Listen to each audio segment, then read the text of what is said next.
ukhona uThixo wabangenamandla abana kwethu okhawulezayo ngexesha elifanelekileyo abamele abangenamandla abana kwethu uba unawo amandla wasebenzise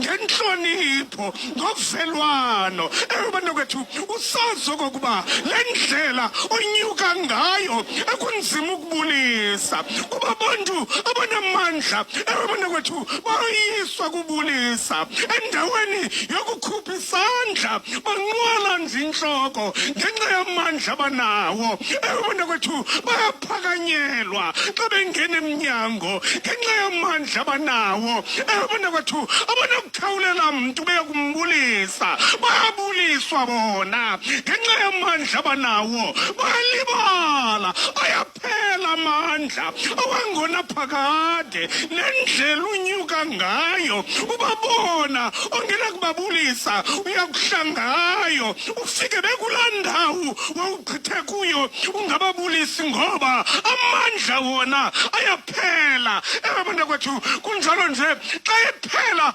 awabetha intsimbi ngelithi lumka ke ngoku siyakhwelela abana kwethu kwabanjalo kuNebukadnezari